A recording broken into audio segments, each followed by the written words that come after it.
As we've been reporting, Kilmar Abrego Garcia, the man who was mistakenly deported to El Salvador, is back in the U.S. and has been charged with 2 federal criminal counts. He's set to make his first court appearance in a hearing today in Tennessee. For more, let's bring in CBS News immigration and politics reporter Camilo Montoya-Galvez. So, Camilo, good to see you. Why is now the time for Abrego Garcia to be returned to the U.S., and where does he go from here?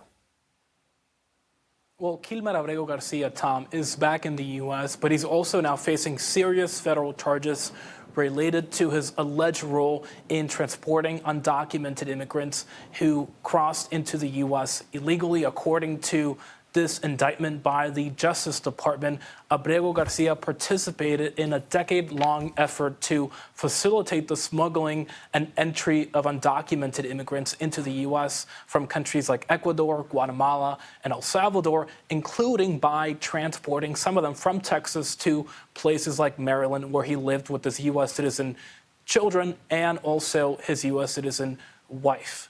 According to the indictment, Mr. Abrego Garcia could face up to 10 years in prison for each of the people that he transported into the U.S.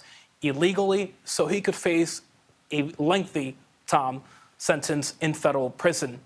If he is convicted and found guilty, he would likely serve that sentence, and then afterwards he would face deportation because he is in the country without any permanent legal status.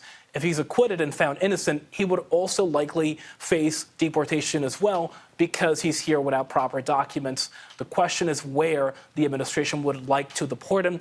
He has a court order still barring him from being deported to El Salvador, but the administration could try to get rid of that order or try to deport him to a third country. I want to shift gears here a little bit, Camilo, and draw on your expertise. CBS News has learned that many undocumented immigrants checking in with Immigration and Customs Enforcement in Los Angeles this week were detained and held in the basement of a federal building. What more do we know about this? Well, this is part of a broader and aggressive campaign by the Trump administration to dramatically increase the number of people who are being arrested by Immigration and Customs Enforcement, or ICE. The agency is now undertaking more aggressive tactics to round up and interdict and deport undocumented immigrants, especially in Democratic-led cities like LA that do not cooperate with the federal government on immigration and deportation matters. And one of those tactics involves arresting migrants who are attending check-in appointments that the U.S. government is telling them to go to. And then after they attend those court hearings, ICE is arresting them. And we, of course, have some reporting that, at least in LA, many of these migrants have been arrested after those check-in appointments and have faced really unsafe conditions while the government tries to deport them. So this will continue, I think, for the time being, Tom, because the administration, and ICE specifically, is under intense political pressure to expand immigration enforcement across the country. And I want to change gears again, talk about the Trump standoff with Harvard University. A judge has temporarily blocked the Trump administration from preventing foreign students from traveling to Harvard. What can you tell us about this and what's next there? That's right. Well, the Trump administration has been engaging in several efforts to curtail student visas for international students across the country, particularly those who are attending institutions like Harvard.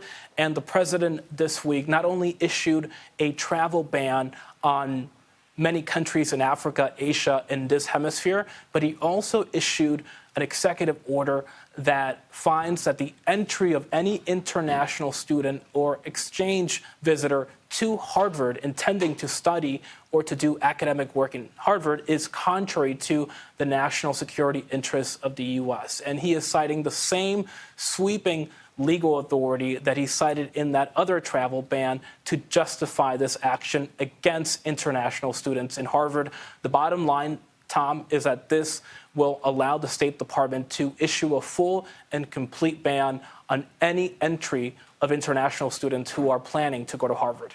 Camilo Montoya-Galvez covering a lot of ground for us tonight. Camilo, thank you.